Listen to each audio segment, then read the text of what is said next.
dalam video ini kita mau belajar tentang listrik dinamis. Ya, adapun materi yang akan kita bahas yaitu bahwa listrik dinamis itu ya nanti akan memenuhi hukum Ohm, kemudian memenuhi juga hukum 1 Kirchhoff. Nah, hukum 1 Ohm nanti yang akan kita bahas adalah yang rumusnya V sama dengan I kali R ini ya. Kemudian untuk hukum 1 Kirchhoff itu adalah jumlah arus yang masuk ke titik percabangan itu sama dengan jumlah arus yang keluar dari titik percabangan. Dimana di sini nanti ada kalian harus mengetahui rangkaian listrik seri dan rangkaian listrik paralel. Yuk langsung masuk ke materi. Yang pertama arus listrik. Arus listrik itu apa? Nah, arus listrik itu adalah jumlah muatan listrik yang mengalir. Muatan listrik yang mengalir tiap satuan waktu ya, sehingga kalau dirumuskan seperti ini. I kuat arus satuannya ampere, biasa ditulis A gitu aja. Q muatan listrik coulomb, biasa ditulis C, dan T itu waktu. Nah, ada alat ukur untuk mengukur arus listrik yaitu disebut ampere meter, yang biasanya dipasangnya secara seri terhadap sumber arus ya, nih ya. Penggambarannya ini seri kayak gitu. Nah, ini ada contoh soal, terdapat 100 coulomb muatan mengalir tiap 5 sekon. Pertanyaannya berapakah arus listriknya? Ya, ditulis dulu, diketahuinya adalah muatan listriknya 100 coulomb, itu artinya Q-nya 100, mengalir tiap 5 sekon, waktunya adalah 5 sekon atau 5 detik. Yang ditanyakan adalah I ya. Nah, gampang ya, tadi rumusnya apa? I sama dengan, nah coba lihat di sini, I sama dengan Q per T. Q per T, sehingga I sama dengan 100 dibagi 5, hasilnya adalah 20 ampere. Oke, itu untuk arus listrik. Selanjutnya kita akan belajar tentang daya hantar listrik. Dibagi jadi dua, yaitu konduktor dan isolator. Dimana pengertian konduktor yaitu bahan yang sangat baik daya hantar listriknya. Kalau isolator itu yang tidak baik atau tidak bisa menghantarkan listrik. Contohnya, nah ini ada penghantar listrik yang baik dan kurang baik ya. Yang baik yaitu perak, tembaga, aluminium. Kemudian yang kurang baik yaitu air, badan manusia, dan tanah. Nah kalau isolator contohnya plastik, PVC, kayu kering, karet, kain. Nah, makanya kalau pembuatan kabel itu kan dililit bagian luarnya itu ada plastik ya. Ya, gunanya untuk menghindari adanya listrik yang mengalir. Kemudian kita mau belajar tentang hambatan. Suatu hambatan dalam SI itu dinyatakan dalam satuan ohm. Biasanya simbolnya seperti ini. 3 faktor yang mempengaruhi hambatan yaitu panjang kawat, hambatan jenis kawat, dan luas penampang kawat. Kalau dirumuskan jadi seperti ini ya. Nah, jadi gini gambarannya. Kalau misal kalian itu melewati sebuah terowongan gitu ya. Ini ada terowongan yang kurang lebih segini ya, dibandingkan dengan terowongan yang lebih lebar dengan panjang yang lebih pendek gitu ya terowongan ini ya.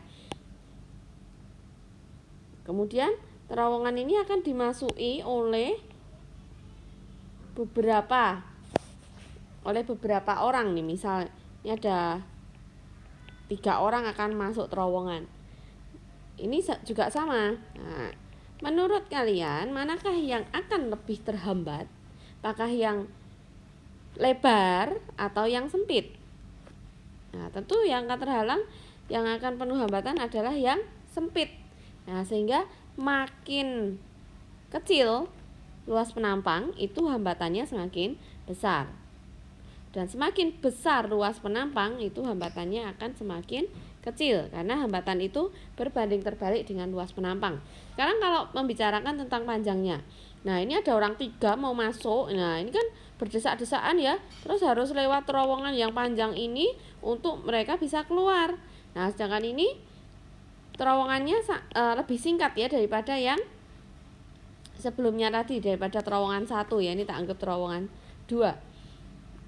Jadi semakin panjang L-nya semakin besar, itu nilai hambatannya juga akan semakin besar. Dan kebalikannya, kalau semakin pendek, hambatannya juga semakin pendek. Nah, ini ada contoh soal, sebuah kawat penghantar punya hambatan jenis. Nah, hambatan jenis itu berarti apa? Rho ya, di sini disebut rho. Rho-nya adalah 5 kali 10 pangkat min 4 ohm meter. Kemudian punya panjang itu L, yaitu 70 cm. Jangan lupa ya diubah ke satuan meter ya. Jadi dia adalah 0,7 meter. Kemudian punya jari-jari kawat 7 mili. 7 mili ini kalau diubah ke meter jadi 0,007 gitu ya, meter bagi 1000 ya caranya ya. Nah, yang ditanyakan adalah besar hambatan kawat. Yang ditanyakan adalah R-nya berapa? Jawab. R itu sama dengan rho kita kalikan L per A. Tadi rho-nya adalah 5 kali 10 pangkat min 4 dikalikan panjang kawatnya itu 0,7 dibagi dengan, nah hati-hati sama A itu luas penampang ya. A itu luas penampang, dimana penampangnya bentuknya lingkaran, sehingga punya rumus pi R kuadrat. Kita hitung dulu aja dengan pi 22 per 7, kemudian R-nya itu 0,007, 0,007. Nah ini 22 per 7, ini kan berarti 7 per 1000, ini kalikan 7 per 1000 juga ya. 7 sama 7 boleh dicoret. Berarti hasilnya adalah 22 kali 7 per 1 juta. Ini ya. Tulis aja luasnya adalah 22 per 7. Kita kalikan dengan 1 juta. Nah, kalau sudah kok 22 kali 7 ya tadi ya. Balik 22 kali 7 per 1 juta gini. Oke, sekarang kita hitung 5 kalikan 10 pangkat min 4 kalikan 0,7 per 22 kali 7. Ini 1 jutanya tak pindah ke atas, ngerti ya. Nah, ini ada angka 7, ini ada angka 7, bisa disederhanakan. Jadi ini tinggal 5 kalikan 10 pangkat min 4 kalikan 0,1 per 22 kali 1 juta sama dengan 10 pangkat min 4 kalikan 0,1 itu jadi 10 pangkat min 5. 10 pangkat min 5 kali 1 juta. 10 pangkat min 5 kali 10 pangkat 6. Jadi ini kan nanti 5 kali 10 pangkat min 5 kali 10 pangkat 6. Ini per 22. Sehingga hasilnya adalah 5 per 22 kali 10. Atau 50 per 22. Atau 25 per 11. Satuannya adalah ohm. Ya. Bisa lanjut ya. Untuk yang D, kita belajar rangkaian seri dan paralel untuk resistor ya maksudnya. Nah, gambaran untuk rangkaian seri itu gini ya, lurus tidak bercabang gitu. Kalau untuk paralel seperti ini. Oke ya, tahu bedanya. Nah, kalau untuk mencari hambatan total untuk seri itu tinggal dijumlah saja. Tapi kalau untuk hambatan total paralel, kita buat 1 per R gitu ya, sama dengan 1 per R1 tambah 1 per R2. Nah, hambatan pengganti ya sebentar.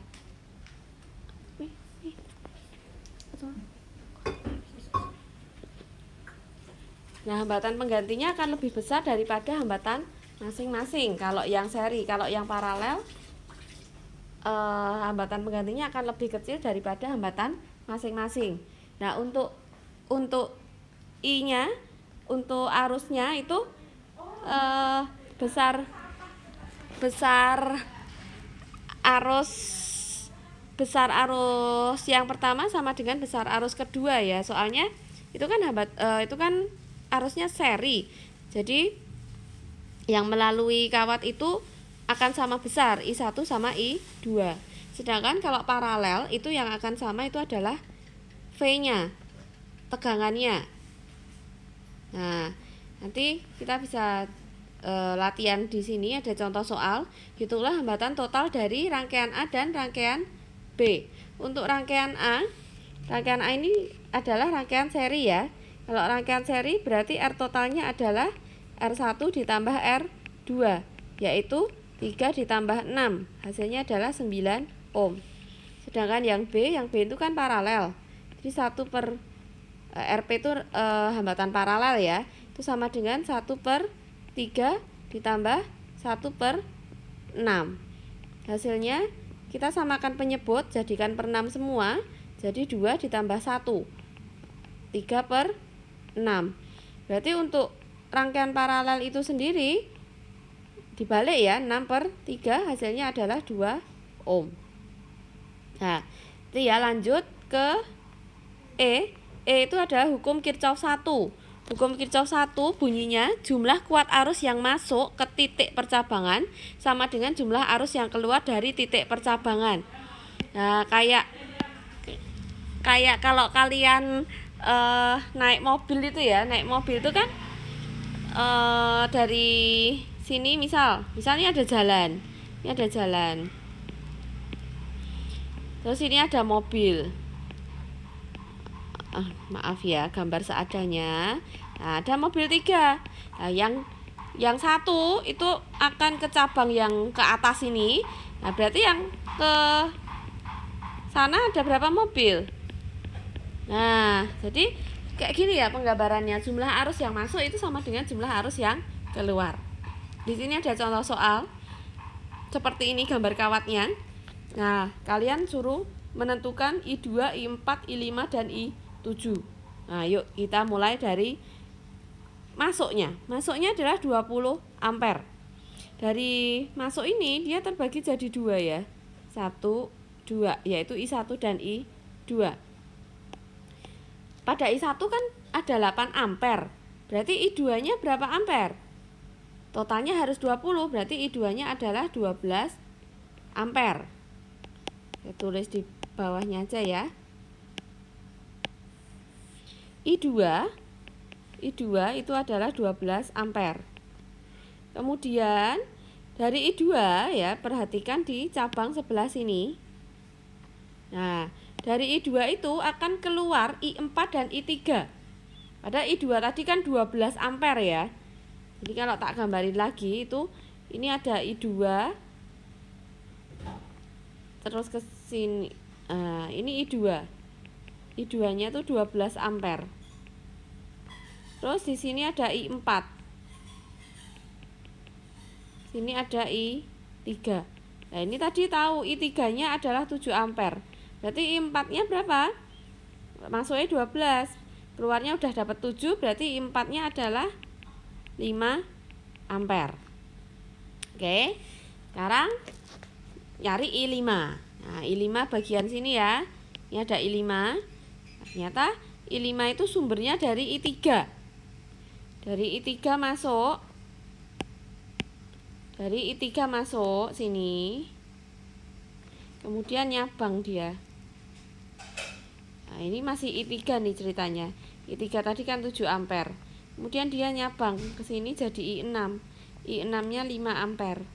Lah, kemudian di sini adalah I5. Nah, jadi kalau 7 yang 5 sudah ikut I6, berarti I5-nya tinggal 2 ampere. Kemudian terakhir adalah I7. Nah, I7 itu kan arus keluar ya, mestinya kan sama dengan arus masuk, yaitu 20 ampere. Ya, berarti ya untuk hukum Kirchhoff. Lanjut ke hukum Ohm. Hukum Ohm langsung kalau dirumuskan itu di mana hambatan itu adalah pembagian dari tegangan dengan arus ya. Seperti ini. Nah, atau bisa dalam bentuk perkalian yaitu V sama dengan I kali R. Biasanya kalian FIR gitu aja. Jadi untuk ingat-ingat enak perkaliannya. Atau kalian boleh membuat segitiga seperti ini. Jadi kalau mau nyari V itu berarti I kali R. Kalau mau nyari R berarti apa? V dibagi I. Kalau mau nyari I berarti V bagi R. Ya, bantuan segitiga itu ya. Yuk sekarang contohnya, sebuah rangkaian listrik punya hambatan 2 ohm. Berarti R-nya adalah 2 ohm. Mengalirkan arus, itu I-nya adalah 3 ampere. Yang ditanyakan tuh beda potensial. Nah, berarti kan apa? V sama dengan I kali R gitu ya. Nah, langsung ketemu.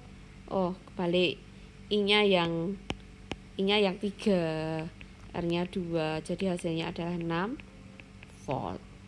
Lanjut yang G ya. Nah, ini ada juga rangkaian seri paralel, tapi untuk sumber tegangan. Biasa kalian yang sering tahu tuh sumber tegangan batu baterai. Nah, kalau ada batu baterai yang disusun seri, itu jumlah ini satuannya E itu volt ya. E itu tegangan sumber. Istilahnya nanti GGL sih sebenarnya. E itu sama dengan volt gitu aja ya. Satuannya volt. Nah, totalnya itu ya jumlahnya batu baterai itu ada berapa? Misal di gambar ini ada 3. Misal gambar ini ada 3, masing-masing itu 1,5 volt. Berarti ya totalnya ya 3 kalikan 1,5. Nah, ini ada R, tapi R kecil itu namanya hambatan dalam. Jadi setiap sumber listrik, sumber tegangan itu punya hambatan juga yang disebut hambatan dalam, disimbolkan dengan R kecil. Nah, kalau seri itu berarti hambatannya dirumuskan juga N kali R gitu aja. Begitu juga dengan E-nya. Sehingga kalau nyari I itu kan V per R ya. I tadi kan yang atas ya, I itu V per R. Lah V-nya di sini kan digantikan E. Padahal E-nya total tuh kan ada N kali E. Terus R-nya tuh total, ini ada R besar ya, R rangkaian, ditambah dengan R hambatan dalam tadi. Jadi seperti ini. Kemudian kalau paralel, E totalnya sama dengan E. Nah, artinya apa?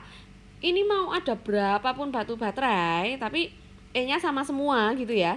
Bisa masing-masing itu 1,5, 1,5, 1,5. Jadi E totalnya ya 1,5. Nah, kalau R totalnya, R kecil total R dibagi jumlah batu baterai. Sehingga diperoleh rumus I secara umum kan volt per ohm gitu ya. Nah, voltnya kan tadi totalnya juga E ya, tulis saja E. Kemudian untuk R kecil totalnya kan R per N. Ya udah R per N ditambah dengan hambatan pada rangkaian. Ya. Saya kira ini sudah mencakup untuk listrik dinamis. Nanti untuk pertemuan selanjutnya kita